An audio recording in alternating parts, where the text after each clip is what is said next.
சூப்பராக வந்திருக்குங்க. இது என்னன்னு கெஸ் பண்ணுங்க. இது வடை மாதிரி இருக்குது, ஆனால் இதுதான் கோஃப்தா. இந்த கோஃப்தாவை இந்த கிரேவியில் போட்டால் இதுதான் மலாய் கோஃப்தா. இன்றைக்கி இந்த கிரேவியும் கோஃப்தாவும் எப்படி பண்ணுறதுன்னு தான் நாம் பார்க்க போகிறோம். வாங்க வீடியோக்குள்ளே போகலாம். Hi friends, welcome to சுஹீஸ் kitchen. முதல்ல கோஃப்தா செய்கிறதுக்கு 2 கேரட்டு, ஒரு மீடியம் சைஸ் உருளைக்கிழங்கு, கொஞ்சம் பீன்ஸு, கொஞ்சம் பச்சை பட்டாணி ஒரு 2 கைப்பிடி அளவு இருக்கும். ஒவ்வொன்றும் ஒரு 100 கிராம் அளவு இருக்கும்.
காய்கறியெல்லாம் நல்லா வாஷ் பண்ண அப்புறம் இந்த மாதிரி பொடியாக கட் பண்ணி வச்சுக்கணும். அப்புறம் இந்த பச்சை பட்டாணி நல்லா வாஷ் பண்ணிவிட்டு இதோட சேர்த்துடலாம். இதில் கொஞ்சமாக தண்ணி சேர்க்குறேன். இப்போ குக்கரில் வச்சிடலாம். இதை மூடி வச்சு ஒரு 3 விசில் வர வரைக்கும் வேக வச்சுக்கலாம். கிரேவி தயாரிக்கிறதுக்காக ஒரு 5-6 தக்காளி எடுத்துட்டுருக்கேன். இது கிட்டத்தட்ட ஒரு 1/4 கிலோ இருக்கும். இதை நம்ம வெந்நீர் கொதிக்க வச்சு கொதிக்கிற நீரில் இதை போட்டுட்டு ஸ்டவ் ஆஃப் பண்ணிடணும். ஒரு 15 நிமிஷம் இதில் ஊற வைக்கணும்.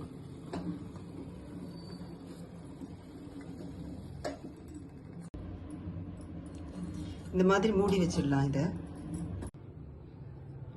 இப்போ 15 நிமிஷம் ஆயிடுத்து. இந்த தக்காளியில் இருக்கிற தோலெல்லாம் எடுத்துடணும். இந்த தோலெல்லாம் ரிமூவ் பண்ணிடணும்.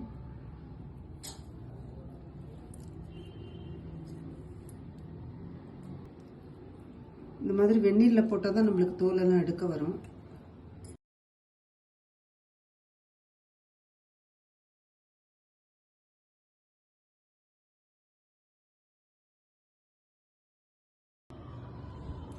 இந்த மாதிரி மேலே இருக்கிற போர்ஷன் அதை கூட ரிமூவ் பண்ணிவிட்டு எல்லாத்தையும் இதை மிக்சியில் போட்டுடலாம். இப்போது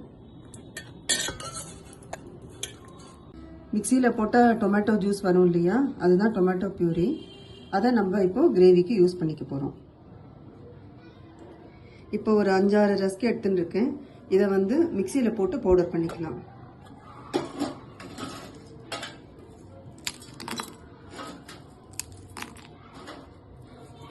இது கோஃப்தா செய்யும்போது நம்மளுக்கு யூஸ் ஆகும்.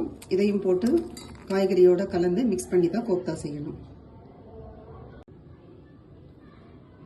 இப்போ ரஸ்க் நல்லா பவுடர் ஆகிடுது. இதுக்கு பதிலாக நீங்கள் பிரெட் கிரம்பிள்ஸ்னு சூப்பர் மார்க்கெட்டில் கிடைக்கும், அதை கூட வாங்கி யூஸ் பண்ணிக்கலாம். இப்போ வேக வச்ச காய்கறியில் இருக்கிற அதிகப்படியான தண்ணியெல்லாம் எடுத்துட்டு இந்த காய்கறியை நல்லா கையாலேயே மசிச்சு விட்டுக்கலாம். 1-2 இருந்தால் போதும், மாவு மாதிரி ஆகணும்னு அவசியம் இல்லை.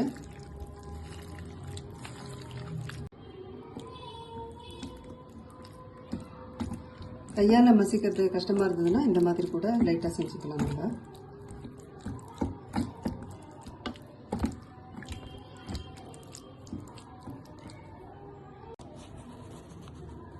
இதில் 2 டேபிள் ஸ்பூன் சோள மாவு,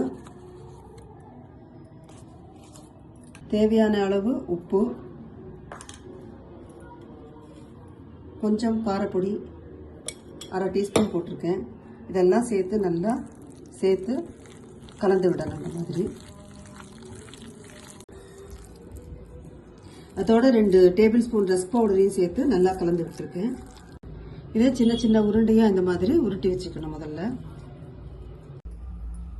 இப்போ அடுப்பில் எண்ணெய் வச்சுருக்கேன்.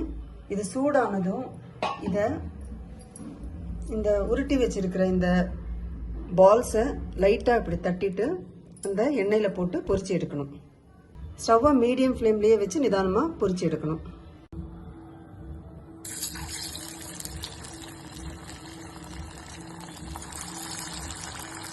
கொஞ்ச நேரம் இதை டச் பண்ண வேண்டாம். ஒரு 2 மினிட்ஸ்க்கு அப்புறம் மெதுவாக திருப்பி விடலாம். ரொம்ப கேர்ஃபுல்லாக ஹேண்டில் பண்ணணும், இல்லாட்டி உடஞ்சிடும்.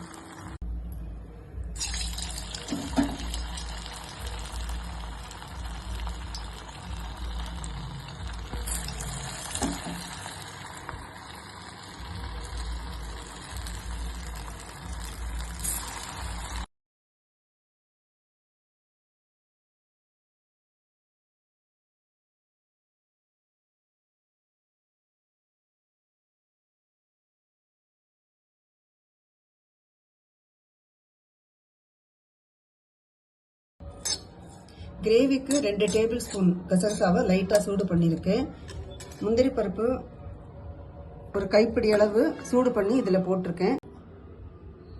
இது ரெண்டையும் மிக்சியில் போட்டு கொஞ்சமாக தண்ணி சேர்த்து நல்லா நைஸாக அரைச்சிக்கணும்.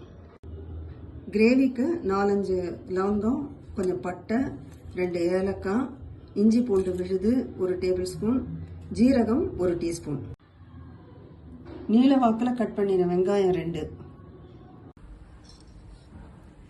கிரேவி செய்யறதுக்கு வாணலியில் முதல்ல 4 டேபிள் ஸ்பூன் நெய் சேர்க்குறேன். நீங்கள் நெய்க்கு பதிலாக வெண்ணெய் இருந்தால் கூட யூஸ் பண்ணிக்கலாம்.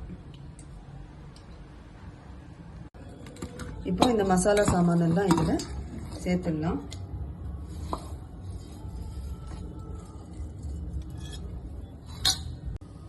ஒரு நிமிஷம் வதக்கின பிறகு வெங்காயத்தை இதோட சேர்த்துடலாம். வெங்காயம் கொஞ்சம் வதங்கினப்புறம் இஞ்சி பூண்டு விழுது சேர்க்கணும். இப்போ இதோட இஞ்சி பூண்டு விழுதையும் சேர்த்து கொஞ்சமாக உப்பு சேர்த்துக்கலாம். அப்போ சீக்கிரமாக வதங்கிடும். இதில் கொஞ்சம் உப்பு சேர்த்து வதக்கிறேன், அப்போ தான் சீக்கிரமாக வதங்கும். வெங்காயம் பொன்னிறமாக வதங்கியிருக்கு.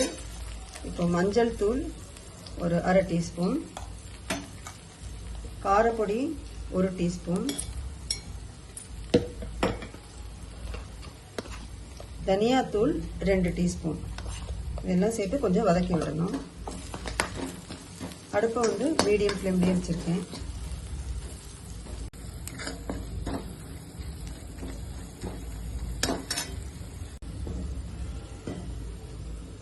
இப்போ தக்காளி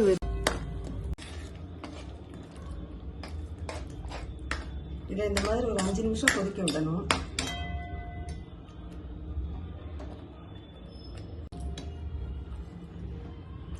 நாலு டேபிள் ஸ்பூன் நெய் சேர்த்தேன். முதல்ல 2 டேபிள் ஸ்பூன் நெய், 2 டேபிள் ஸ்பூன் எண்ணெய், அந்த மாதிரி கலந்தும் சேர்க்கலாம். இல்லாட்டி வெண்ணெயும் சேர்த்துக்கலாம். முழுக்க எண்ணெயிலேயே செஞ்சோம்னா அவ்வளவா டேஸ்டாக வராது. இப்போ 1/2 டேபிள் ஸ்பூன் கரம் மசாலா தூள் சேர்க்குறேன். கசூரி மேத்தி 1 டேபிள் ஸ்பூன் நல்லா பவுடர் பண்ணி இதில் சேர்த்துடலாம். இப்போ அரைச்சி வச்சிருக்கிற முந்திரி பருப்பு கசகசா விழுதை இதோட சேர்த்துடணும்.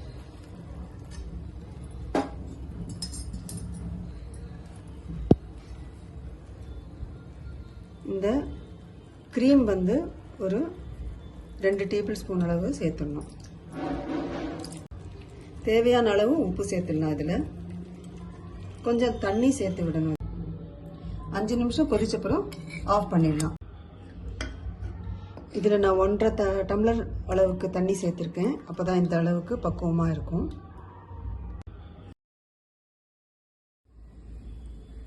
சர்வ் பண்ணும்போது முதல்ல கோப்தாவை போடணும்.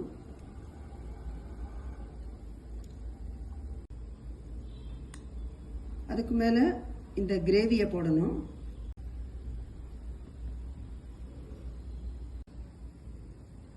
இதுக்கு மேல கிரீம் சேர்க்கணும். கிரீம் நம்மளுக்கு தேவையான அளவு சேர்த்துக்கலாம். கிரேவியும் கோப்தாவும் ஹோட்டல் டேஸ்ட்டுக்கு வந்திருக்கு. வீட்டில் செய்யறதுனால நம்மளுக்கு நல்ல குவாலிட்டி கிடைக்கும். சப்பாத்தி பூரி இதுக்கெல்லாம் வந்து இது சூப்பரான காம்பினேஷனுங்க. எல்லா தோசை வெரைட்டிக்கும் கூட நம்ம சைட் டிஷ்ஷாக யூஸ் பண்ணிக்கலாம். குழந்தைங்களுக்கு ரொம்ப பிடிக்கும். நீங்க செஞ்சு பார்த்துட்டு உங்க கமெண்ட்ஸ் அனுப்புங்க. உங்களுக்கு இந்த வீடியோ பிடிச்சிருந்ததுன்னா லைக் கொடுங்க. வீடியோவை உங்க ஃப்ரெண்ட்ஸுக்கெல்லாம் ஷேர் பண்ணுங்க. சேனலை சப்ஸ்கிரைப் பண்ணுங்க. பக்கத்தில் இருக்கிற பெல் பட்டனை ப்ரெஸ் பண்ணுங்க. அப்பதான் உங்களுக்கு நான் வீடியோ போட்ட உடனே உங்களுக்கு நோட்டிஃபிகேஷன் உடனே கிடைக்கும். தேங்க்ஸ் ஃபார் வாட்சிங். பை.